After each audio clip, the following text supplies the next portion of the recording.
이사야 40장 1절부터 8절 말씀 봉독하겠습니다. 너희는 위로하여라. 나의 백성을 위로하여라. 너희의 하나님께서 말씀하신다. 예루살렘 주민을 격려하고 그들에게 일러주어라. 이제 복역 기간이 끝나고 죄에 대한 형벌도 다 받고 지은 죄에 비하여 갑절의 벌을 주님에게서 받았다고 외쳐라. 한 소리가 외친다. 광야에 주님께서 오실 길을 닦아라. 사막에 우리의 하나님께서 오실 큰 길을 곧게 내어라. 모든 계곡은 메우고 산과 언덕은 깎아내리고 거친 길은 평탄하게 하고 험한 곳은 평지로 만들어라. 주님의 영광이 나타날 것이니 모든 사람이 그것을 함께 볼 것이다. 이것은 주님께서 친히 약속하신 것이다. 한 소리가 외친다. 너는 외쳐라. 그래서 내가 무엇이라고 외쳐야 합니까?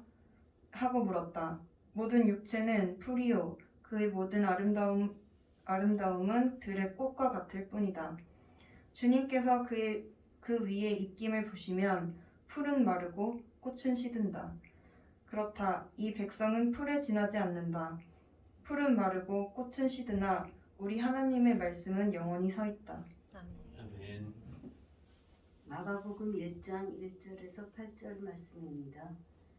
하나님의 아들 예수 그리스도의 복음의 시작은 이러하다.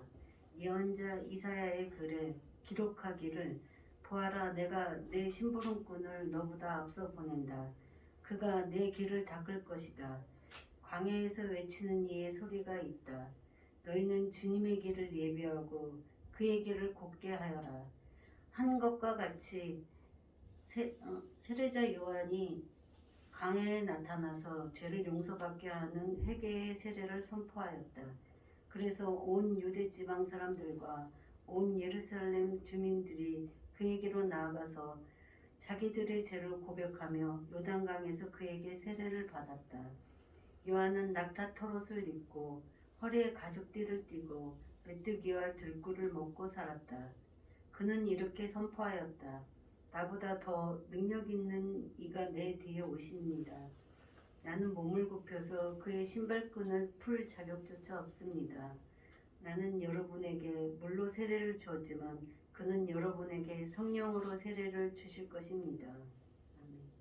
이는 우리에게 주신 하나님의 말씀입니다. 하나님 감사합니다. 함께 기도하겠습니다.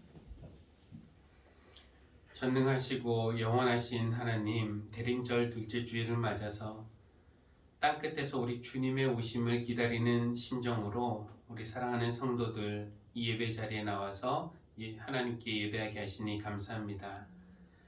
우리가 하나님을 만나기 위해 이 자리에 나왔지만 우리가 하나님을 알기 전에 하나님이 우리를 먼저 하셨고, 우리가 하나님께 다가가기 전에 하나님이 우리에게 먼저 오셨고, 우리가 심지어 회개하기도 전에 하나님이 우리를 먼저 사랑하시고 구원하셨음을 깨닫고 늘 먼저 행하시는 우리 하나님의 사랑을 찬양하며 감사드립니다. 하나님, 지금 세상이 많이 어지럽습니다. 코로나19로 인해서 많은 사람들이 건강과 생명의 위협을 받고 있고 또 불안과 두려움에 떨고 있습니다. 경제만 위축된 것이 아니라 우리의 삶 자체가 경직되고 위축되었습니다. 또 이런 기간이 길어지면서 우리의 인내심도 바닥을 드러내고 있습니다. 그래도 우리의 교만을 내려놓고 하나님께 돌아와 긍휼을 구하기보다는 여전히 싸우고 비난하고 자기 이익만을 구하려고 하면서 사는 것이 우리의 모습임을 고백합니다. 하나님, 이럴 때일수록 우리 주님의 오심에 대해서 그날이 오면 나라마다 칼을 쳐서 보습을 만들고 창을 쳐서 낫을 만들 것이며 나라와 나라가 칼을 들고 서로를 치지 않을 것이며 다시는 군사훈련도 하지 않을 것이다 라고 내다보았던 예언자들의 예언을 떠올립니다. 그러나 하나님, 우리는 솔직히 주님의 오심을 기다린다고 말하면서도 진지하게 주님의 오심을 생각하지 않거나 끼어서 기다리지 않을 때가 있음을 고백합니다. 여전히 우리의 마음속에 칼과 창을 한 자루씩 쥐고 있으면서 타인의 공격이나 위협에 대비해서 혀의 날을 날카롭게 갈고 있고 언제나 사용할 연습을 하고 있습니다. 자비하신 하나님, 우리를 긍휼히 여기시어 용서하여 주시고 우리가 무기들을 과감하게 꺾고 버리고 주님을 맞을 준비를 할 수 있는 이 대림절이 되게 하여 주십시오. 하나님, 사랑하는 성도들을 기도로 하나님께 올려드립니다. 우리 모두 주님의 도우심이 필요합니다. 특별히 몸과 마음이 아픈 이들을 고쳐주십시오. 복용하는 약에 부작용이 없게 하시고 받는 치료가 좋은 효과를 내게 하여 주십시오. 진정한 치유는 우리 하나님에게서 온다는 것을 믿고 더욱더 하나님을 신뢰하며 의지하게 하여 주십시오. 우리 자녀들에게 건강과 지혜를 주시고 또 그들이 믿음과 사랑 안에서 성장하게 하시며 꿈을 꾸며 미래를 준비할 때 하나님께서 늘 동행하시고 곁에서 응원하시고 넘어지면 일으켜 주신다는 그 믿음을 늘 간직하게 하여 주십시오. 일터에서도 주님이 우리 성도들과 늘 함께 하시어 계획하고 실행하는 그 일들이 주님의 도우심으로 열매 맺게 하시고 함께 일하는 사람들에게 신뢰를 얻으며 또 기독교인으로서 그들에게 본을 보이는 그런 삶을 살아갈 수 있도록 인도해 주시기를 원합니다. 하나님, 우리 모두가 이런 시대를 살아가면서 지치거나 낙심하지 않게 하시고 우리 하나님이 주시는 새 힘을 얻어 독수리가 날개쳐 솟아오러 가듯이 그렇게 날 수 있는 삶을 살게 하여 주십시오. 우리의 대림절 기다림에 은혜를 베풀어 주시고 또 오늘의 이 예배가 하나님의 은혜가 살아있는 예배 시간이 되기를 원합니다. 그래서 우리 마음에 오시는 주님의 길을 예배하기 위해서 우리 마음의 깊은 골짜기는 메우고 높아진 마음은 낮추고 비뚤어진 마음은 곧게 할 수 있는 그런 대림절이 되기를 기도합니다. 오늘 예배 시간도 처음부터 끝까지 인도하시고 주관해 주실 것을 믿으며 감사드리며 예수님의 이름으로 기도합니다. 아멘.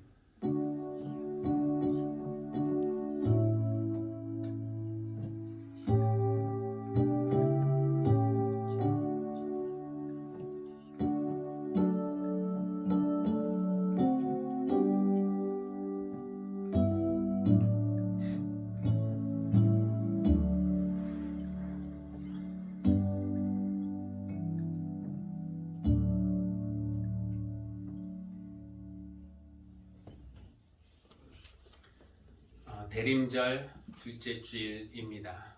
평화의 왕으로 오시는 우리 주님을 기다리는 마음으로 대림절 초 2개를 밝혔는데 평화의 임금께서 여러분 마음에 또 여러분 가정에 또 세상에 평화가 없는 곳에 평화를 주시기를 간절히 바랍니다. 오늘 우리가 부른 찬송가 104장 곧 오소서 임마누엘은 대표적인 대림절 찬양인데요. 1절 가사가 곧 오소서 임마누엘, 오 구하소서 이스라엘, 그 포로생활 고달파 메시아 기다립니다. 이렇게 되어 있습니다. 이런 가사는 이 포로생활의 경험이 있는 사람과 또 없는 사람에게 상당한 차이로 다가올 것 같습니다. 전쟁에 나갔다가 적군에게 생포되어서 포로로 가게 된 군인들, 아니면은 본국에서 생명의 위협 때문에 자기가 살던 땅을 떠나서 우호적이지 않는 다른 나라에 가서 타향살이를 할 수밖에 없는 그런 난민들이나 망명한 사람들, 그런 사람들에게 그 포로생활 고달파라는 가사가 얼마나 애절하겠습니까? 메시아 기다립니다 라는 그 가사가 얼마나 절실하겠습니까? 그러나 우리 대부분은 그런 포로 생활의 경험이 없어요. 포로 생활이라니, 저는 포로가 돼본 일이 없습니다. 자유가 보장된 대한민국에서 살고 있는데 포로 생활이 웬 말입니까? 라고 생각합니다. 그러나 정말 그런가? 한 번은 예수님이 유대인들에게 이렇게 말씀하신 적이 있어요. 너희가 진리를 알게 될 것이며 진리가 너희를 자유롭게 할 것이다. 진리가 여러분을 자유롭게 할 것입니다 라는 그 예수님의 말씀에 유대인들은 어이가 없다라는 식으로 반응을 했습니다. 우리는 아무에게도 종노릇한 적이 없는데 당신은 어찌하여 우리가 자유롭게 될 것이라고 말합니까? 이미 이렇게 자유를 누리고 있는 사람인데, 그렇죠? 노예도 아니고 포로도 아닌데 자유를 준다니 그게 무슨 소용이냐 이렇게 말하는 것이었습니다. 이 유대인들은 그들의 조상이 이집트에서 400년 동안 종살이를 했고 또 바빌론에서 70년 동안 포로 생활을 했다는 것을, 글쎄 이것을 모를 리도 없고 잊어버릴 리도 없는데 그냥 부정하는 것일까요? 우리는 포로들이 아니다. 그때 예수님이 대답하시는 말씀이 죄를 짓는 사람은 다 죄의 종이다 이렇게 말씀을 하십니다. 겉으로 보기에 그들에게는 자유가 있는 것처럼 보였지만 실상 그들은 죄의 종이었다는 것입니다. 통행증 필요 없이 이 동네에서 저 동네로 갈 수 있는 이동의 자유가 그들에게는 있었지만 영적으로 보면은 나에게 편하고 익숙한 내 바운더리를 벗어나서 나와는 다른 이웃에게 다가가지 못하는 그들은 이미 두려움의 종이라는 것입니다. 재산을 소유할 수 있고 마음대로 쓸 수 있는 자유가 그들에게 있었을지 모르지만 그 재산을 나 외에 다른 누구와도 나누기 싫어하는 그들은 욕심의 종이었습니다. 최소한 예수님 눈에는 그렇게 보였습니다. 겉으로는 다 자유가 있는 것처럼 보였지만 사실은 죄를 범할 수밖에 없는 죄의 종이라는 것입니다. 여러분, 우리는 더 낫다고 말할 수 있을까요? 그 포로 생활 고달파 메시아 기다립니다. 처음에는 포로 생활은 나랑 상관이 없는데 라고 생각을 했지만 어쩌면 이 찬송은 바로 우리들의 이야기인지도 모르겠습니다. 생각해보면 우리도 욕심의 포로이죠. 돈을 내 마음대로 쓸 수 있는 자유가 우리에게 있습니다.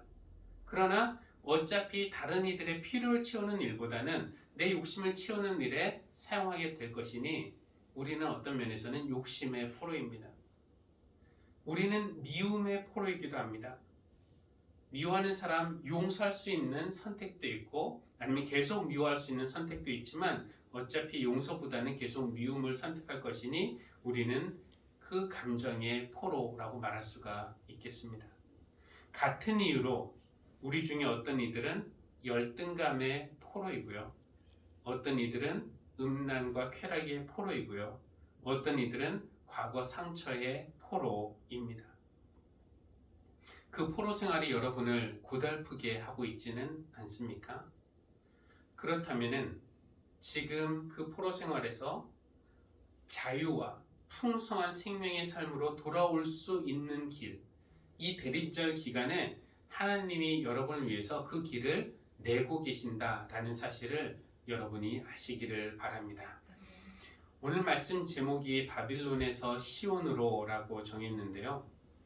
이 바빌론은 유대인들이 70년 동안 포로 생활을 했던 포로의 땅이고 시온은 예루살렘의 다른 이름, 곧 하나님의 땅입니다.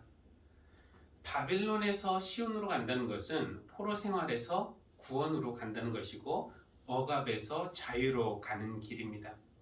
근데 우리가 이제 바빌론에서 시온으로 가게 되는 그 길을 살펴보기 전에 먼저 이스라엘 백성이 어떻게 시온에 살다가 예루살렘 살다가 바벨론까지 가게 되었는지 그 사연을 먼저 살펴봐야 할 것입니다. 시온에서 예루살렘에서 바빌론까지 가게 된 것은 주전 587년의 일이었습니다. 그해 남유다가 바벨론에게 함락을 당했습니다. 아니 어떻게 하나님이 세우시고 하나님이 다스리시는 그 나라가 망할 수 있다는 말인가? 하나님이 바벨론의 신보다 약하다는 뜻인가? 하나님이 더 이상 전지전능하지 않다는 말인가? 라고 사람들은 생각했습니다. 그러나 사실은 이 유다가 망한 것은 하나님이 능력이 없어서도 아니고 바벨론의 신이 더 강해서도 아니었습니다. 반복되는 하나님의 경고에도 불구하고 돌이킬 줄 모르는 그 이스라엘의 완악한 마음, 그리고 그들의 우상 숭배, 유다의 멸망은 결국 그들의 죄에 대한 하나님의 징계였다는 것입니다. 남유다가 망하기 전에 어떤 일이 있었는가? 이 이사야 39장에 나오는 이야기인데요. 히스기야 왕이 죽을 병에 걸렸다가 그가 기도해서 낫게 된 이야기를 여러분들이 아마 알고 계실 것 같은데, 히스기야가 이제 나서 15년을 더 살게 되었죠. 그때 바빌론에서는 히스기야의 회복을 축하하는 사절단을 보내왔습니다. 히스기야는 이제 강국에서 사절단을 보내오니까 마음이 아주 기뻤어요. 그 기쁜 마음에 히스기야는 왕궁에 있던 그 보물창고와 무기고를 그 사절단에게 보여주었습니다. 이 보물창고와 무기고를 보여줬다라고 하는 것은 그냥 손님에게 우리 집 구경 좀 하세요 하고 그냥 구경시켜주는 그런 수준이 아니라, 성경은 그것을 우상숭배라고 지적을 하고 있습니다. 왜 그것이 우상숭배인가? 히스기야가 왕궁의 무기고와 보물창고를 보여준 이유는 그 당시에 더 강했던 아시리아라는 그 강국에 대항하기 위해서 바벨론과 동맹을 맺고 싶었기 때문입니다. 바벨론의 사절단에게 당신들도 그만큼 힘이 있고 또 국력이 있고 또 우리도 이 정도 가졌으니까 우리의 힘을 합해서 아시리아가 우리를 넘보지 못하게 합시다. 이스라엘은 그들의 역사에 있어서 늘 이런 식이었습니다. 하나님은 그들에게 어떻게 말씀하시냐면은 하나님만을 믿어라. 하나님을 의지하고 두려워하지 말라고, 걱정하지 말라고, 내가 너와 함께 있을 것이고 내가 강한 오른손으로 너를 지켜줄 것이라고 그들에게 약속하셨지만, 이스라엘은 하나님을 온전히 신뢰하지는 못했습니다. 그렇다고 하나님을 안 믿은 것은 아니지만 하나님도 믿고 다른 나라의 힘, 또 다른 신도 함께 의지를 했습니다. 흔히 말하는 혼합주의였다는 것입니다. 하나님은 그것을 우상숭배라고 지적하십니다. 그것이 하나님을 화도 나게 하고 하나님을 슬프게 하기도 했습니다. 한번 생각을 해보면은, 아직은 어린 딸에게 아빠를 믿으라고 하는데 그 어린 딸이 아빠를 믿지 않고 옆집 아저씨를 더 믿는다면은 아빠의 마음이 어떻겠습니까? 아빠 입장에서 볼 때 옆집 중학생 오빠가 참 형편없는 그런 양아치 오빠인데 딸이 그 오빠가 더 믿음직하다고 믿는다면은 그 아빠의 마음이 어떻겠습니까? 왜 가장 좋은 것을 원하고 가장 좋은 것을 해줄 수 있는 아빠를 놔두고 너를 소중하게 여기지도 않는 그런 사람을 믿고 따르냐라는 생각에 화가 나겠지요. 그것이 하나님보다는 바벨론이라는 강국을 더 의지하는 그 하나님의 백성을 바라보시는 하나님의 마음이었습니다. 그래서 하나님이 히스기야 왕에게 이렇게 말씀하시는데 화면에 나와 있어요.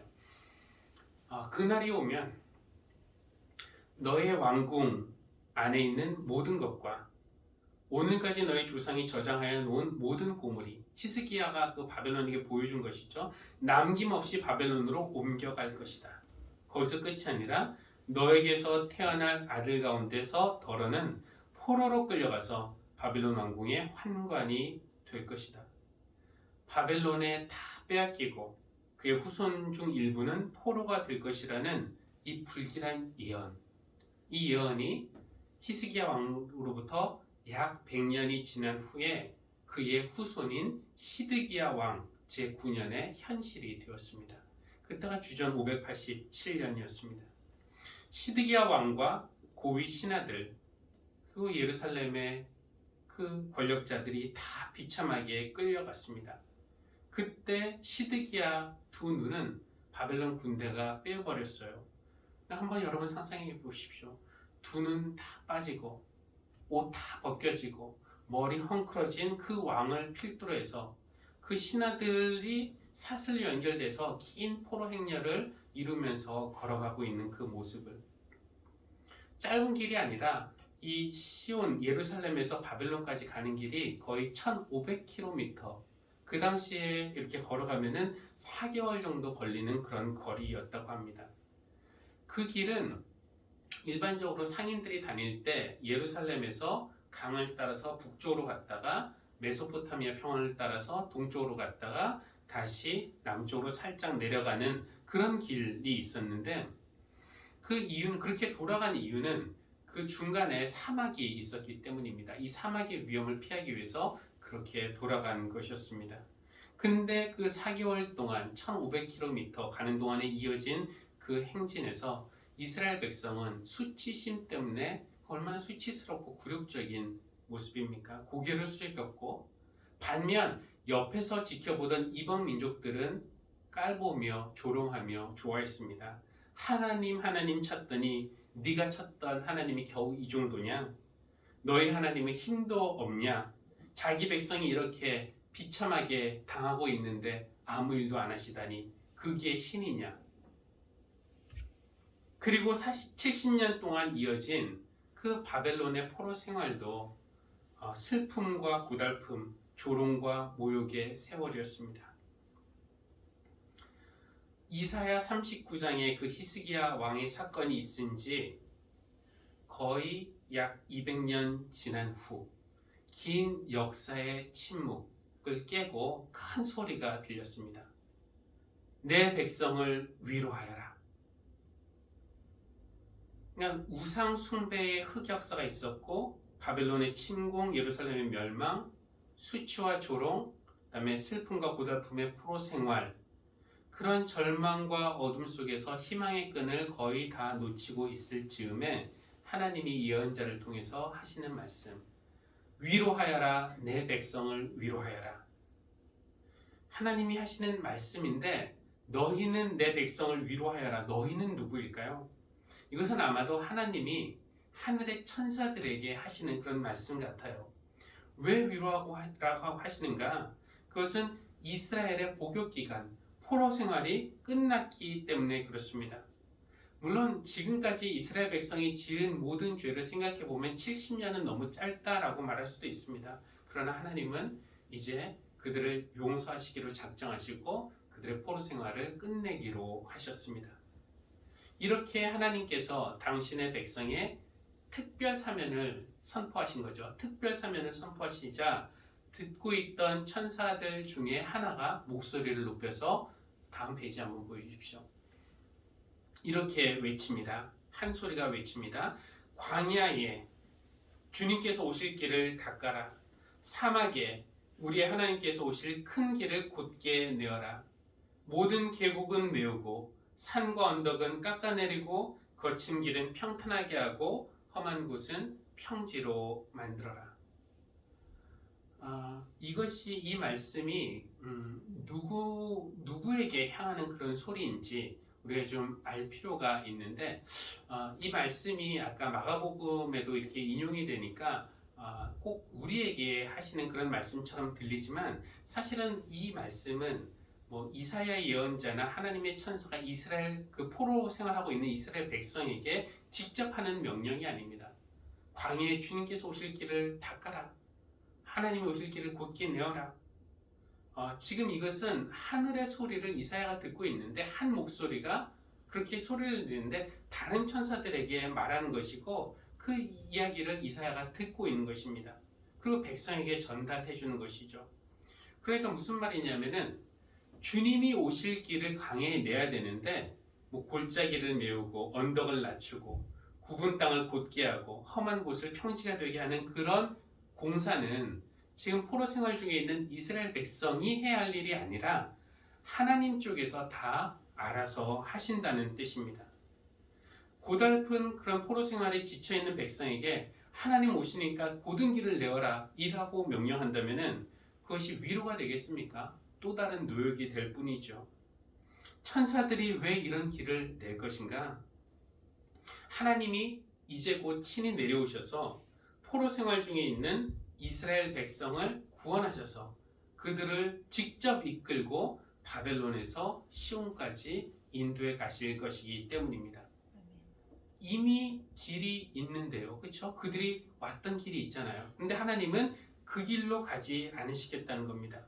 북쪽으로 갔다가 서쪽으로 갔다가 다시 남쪽으로 내려오는 그 먼 길을 가지 않으실 것이고 무엇보다도 그 길은 70년 전의 수모와 수치와 고통 이것을 기억하게 하는 옛길이기 때문에 하나님은 그 길을 선택하지 않으시고 돌아갈 때는, 올 때는 그 길로 왔지만 돌아갈 때는 직통으로 간다는 것입니다. 물론 그 길은 사막이어서 우리 생각에는 사막이 어떻게 그 길을 갑니까? 그래서 천사들에게 광야의 길을 내라고 그렇게 명령하시는 것입니다. 그것이 바로 바벨론에서 시온으로 가는 길. 처음에 그들이 온 길, 시온에서 바벨론까지의 길은 자신들의 죄에 대한 대가를 치르는 그런 길이었습니다. 그렇기 때문에 그 길은 힘들고 고달프고 수치스럽고 굴욕적인, 차마 고개를 들고 갈 수 없는 그런 길이었지만, 반대로 바벨론에서 시온으로 가는 그 길은 구원의 길입니다. 이제는 고개를 숙이며 가는 길이 아니라 고개를 들고 춤을 추면서 갈 수 있는 그런 길입니다. 그러니까 오늘 이사야 본문이 우리에게 해주시는 말씀은 구원의 계획을 가지고 계신 분도 하나님이시고, 그 구원의 길을 곧게 만드시는 분도 하나님이시고, 그 구원의 길로 오셔서 우리를 친히 이끌고 가시는 분도 하나님이시라는 것입니다. 이것은 우리의 신앙의 모습과도 똑같은데요. 우리의 신앙이라는 것은 예루살렘에 있다가 바벨론에 가서 다시 바벨론에 있다가 시온으로 돌아오는 그런 여정이라고 말할 수 있을 것입니다. 누구나 다 그렇죠. 하나님에게서 시작했다가 죄를 짓고, 그래서 그 죄의 결과 때문에 고통을 당하고 불행을 겪고, 그런데 그 고통 중에 있는 우리를 긍휼히 여기셔서 구원해 주시는 그 하나님의 은혜를 경험하고 다시 하나님께로 돌아옵니다. 그러니까 우리에게 지금 있는 선택은 하나님이 내신 그 사막의 대로를 통해서 하나님께로 다시 돌아올 것인가, 아니면 지금 이 죄의 포로 상태로 내가 계속 살 것인가, 그것이 우리에게 주어진 선택입니다. 간절히 바라기는 올해 성탄절, 우리 주님의 오심 그 날을 기점으로 그 전까지 우리의 삶이 시온에서 바벨론으로 가는 길이었다면, 아니면 바벨론에서 우리가 죄의 종 노릇을 하고 있는 상태였다면, 성탄절 이후에 우리의 삶은 바벨론에서 시온으로 돌아가는 그런 길이기를 바랍니다.